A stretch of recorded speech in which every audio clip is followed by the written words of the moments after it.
नमस्कार. श्री स्वामी समर्थ सर्वांना. 15 एप्रिल वार आहे बुधवार. स्वामी महाराजांची पुण्यतिथी आणि आजच्या या व्हिडिओमध्ये आपण श्री स्वामी समर्थ महाराजांची पुण्यतिथी कशाप्रकारे साजरी करायची, कोणत्या सेवा करायच्या आहेत आणि काय नियम पाळायचे हे आपण आजच्या व्हिडिओमध्ये जाणून घेणार आहोत. त्यामुळे व्हिडिओ शेवटपर्यंत नक्की बघा, कुठेही स्किप न करता. आणि चॅनलवरती नवीन असाल तर चॅनलला लगेच सबस्क्राईब करा. कमेंटमध्ये श्री स्वामी समर्थ लिहायला विसरू नका. स्वामी पुण्यतिथी हा खूप पवित्र दिवस आहे. महाराजांनी या दिवशी आपला देह सोडला होता, पण ते आजही आपल्या भक्तांसोबत आहेत, आपल्यासोबत आहेत. स्वामी महाराज नेहमी म्हणायचे, हम गया नहीं जिंदा है.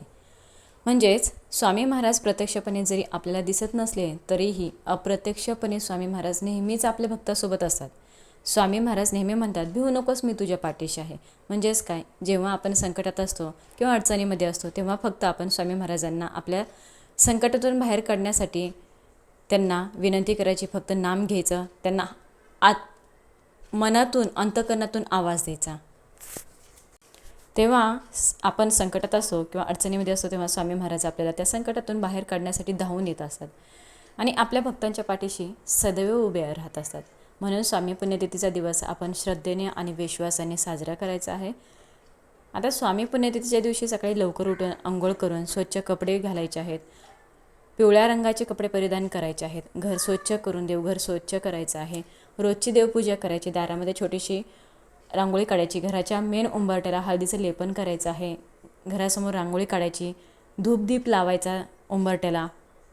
आणि त्यानंतर स्वामी पुण्यतिथीनिमित्त ज्यांनी गुरुचरित्र ग्रंथाचं पारायण केलेलं असेल त्यांनी स्वामी पुण्यतिथीच्या दिवशी गुरुचरित्र ग्रंथाचं पारायणाचं उद्यापन करायचं आहे. सकाळी 10:30 वाजेपर्यंत आपल्याला 4 नैवेद्य तयार करायचे आहेत आणि 10:30 वाजता नैवेद्य दाखवून आपल्याला पंचारती करायची आहे. अशा प्रकारे आपल्याला गुरुचरित्र ग्रंथाच्या पारायणाचं उद्यापन याच दिवशी सकाळी करायचं आहे. यानंतरनं आपल्याला स्वामी महाराजांची पूजा करायची आहे.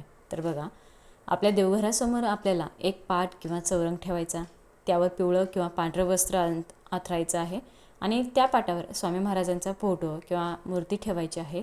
फोटो असेल तर त्याला स्वच्छ कपड्याने पुसून घ्या, तो फोटो पाटावरती ठेवा, हिना अत्तर लावा, त्या फोटोला मस्तपैकी अष्टगंध लावा. तुमच्याकडे स्वामी महाराजांची मूर्ती असेल तर सर्वप्रथम मूर्तीला अभिषेक करायचा आहे, पाण्याने, स्वच्छ पाण्याने अभिषेक करायचा. त्यानंतर पंचामृताने देखील अभिषेक करू शकतात. अभिषेक करत असताना कधीही मुख्याने करायचा नसतो. पुरुष सूक्तम, स्त्री सूक्तम आणि पवमान सूक्तमचं पठण आपल्याला करायचं आहे.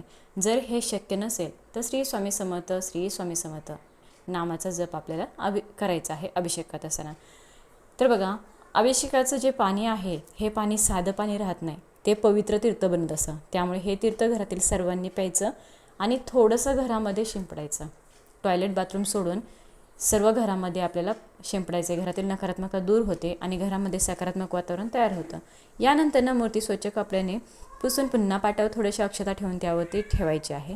आता स्वामी महाराजांना चंदन टिका लावायचा आहे, अक्षता लावायच्या आहेत आणि फुलेसुद्धा अर्पण करायची आहेत. पांढरी फुले, विशेषतः चाफ्याचे फूल भेटलं तर स्वामी महाराजांना अर्पण करायचं आहे. पिवळी फुलं अर्पण करायची आहेत. स्वामी महाराजांना तुमच्याकडे जी फुले उपलब्ध असतील ती अर्पण करा. हिना अत्तर अतिप्रिय आहे, हिना अत्तर लावा. स्वामी महाराजांना तुपाचा दिवा लावायचा आहे, तेलाचा दिवा लावायचा आहे, अगरबत्ती धूप लावायचा आहे आणि मनापासून स्वामी महाराजांना मुजरा करून प्रार्थना करायची आहे. आता अभिषेक आणि पूजा झाल्यानंतर स्वामी महाराजांना नैवेद्य आपल्याला दाखवायचं आहे. फोटोला फूल हार अर्पण करायचा आहे.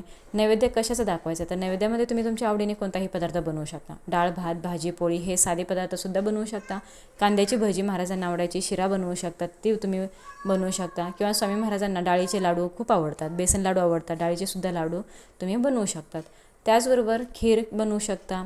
विशेष म्हणजे गूळ टाकून केलेली गव्हाची खीर स्वामी महाराजांना खूप प्रिय मानली जाते.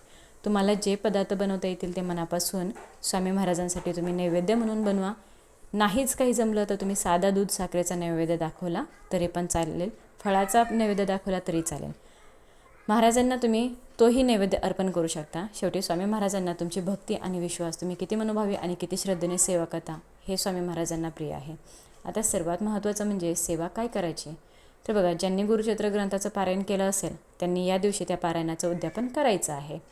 आणि सकाळी 10:30 वाजता आपल्याला सर्व पूजा करायची आहे. 10:30 वाजता स्वामी महाराजांना नैवेद्य दाखवून आपल्याला आरती करायची आहे. जर तुम्ही स्वामी पुण्यतिथीच्या काळात गुरुचरित्र ग्रंथाचं पारायण केलं नसेल तर तुम्ही स्वामी पुण्यतिथीच्या दिवशी श्री स्वामी चरित्र सारामृताचा एक पाठ म्हणजे 1 ते 21 अध्याय एका बैठकीत वाचायचे आहेत, म्हणजेच एक पारायण करायचं आहे. त्याचबरोबर तुम्ही पुरुषोत्तम, पवमान सुक्तम, श्री सुक्तम किंवा गुरुचरित्रातील 14वा आणि 18वा अध्यायाचं पठण करायचं आहे. त्याचबरोबर तुम्हाला 11 माळी तुम्हाला स्वामीनामाचा जप करायचा आहे. 11 वेळा तारक मंत्र म्हणायचा आहे. तर या सेवा स्वामी पुण्यतिथीच्या दिवशी न चुकता आपल्याला करायच्याच आहेत. 11 माळी स्वामीनामाचा जप, 11 वेळा तारक मंत्र आणि एक पाठ स्वामी चरित्र सारामृत ग्रंथाचा हा या दिवशी आपल्याला करायचंच आहे. आणि सर्वात महत्त्वाचं म्हणजे भूपाळी आरती करायची, नैवेद्य आरती करायची आणि सायंकाळची आरती करायची आहे. आपण काम करत असताना पण श्री स्वामी समर्थ, श्री स्वामी समर्थ नामाचा जप करत राहायचा आहे. काही काम करत असाल तरी करतानाही मनात नामस्मरण चालू ठेवायचं आहे. आता जर तुम्हाला शक्य असेल तर तुम्ही स्वामी पुण्यतिथीच्या दिवशी तुम्ही उपवास करू शकता. जर उपवास करणं शक्य नसेल तर तुम्ही एक वेळ पोटभर जेवण करू शकता किंवा या दिवशी तुम्ही फलाहार देखील करू शकतात. महत्त्वाचं म्हणजे जे काही कराल ते श्रद्धेनं आणि मनापासून करायचं आहे, विश्वासानं करायचं आहे. जर तुमच्या घराजवळ स्वामी महाराजांचं केंद्र असेल, मठ असेल, दत्त महाराजांचं मंदिर असेल तर तिथे जायचं आहे. आणि जाताना तुम्हाला कुटुंबातील सर्व सदस्यांनी जायचं. महाराजांना एक नारळ घ्यायचा आहे, श्रीफळ, खडी साखर घेऊन जायचं आहे, पिवळं फूल घ्यायचं आहे, चाफ्याचं फूल भेटलं तर अतिउत्तम. महाराजांना अर्पण करायचं, मुजरा करायचा आणि स्वामी महाराजांना आपल्या प्रार्थना करायची आहे की माझ्याकडून तुम्ही जास्तीत जास्त सेवा करून घ्या, सदैव आम्हा सर्वांच्या पाठीशी उभे राहा, असं प्रार्थना करायची आपल्याला.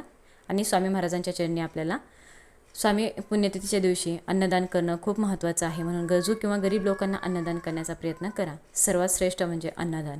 त्यांच्या गरजेच्या वस्तू जसे कपडे किंवा पैसे, इतर वस्तू त्यांना दान करू शकतात. शक्यतो पैसे देण्याचं टाळावं. तुम्ही स्वामी महाराजांच्या मंदिरात गेले तर तिथे जाऊन सामूहिक अन्नदानामध्ये सुद्धा सहभागी व्हायचं आहे किंवा आर्थिक मदत करायची आहे. आता स्वामी पुण्यतिथीच्या दिवशी कांदा, लसूण आणि तामसी पदार्थ खाणं टाळायचं आहे.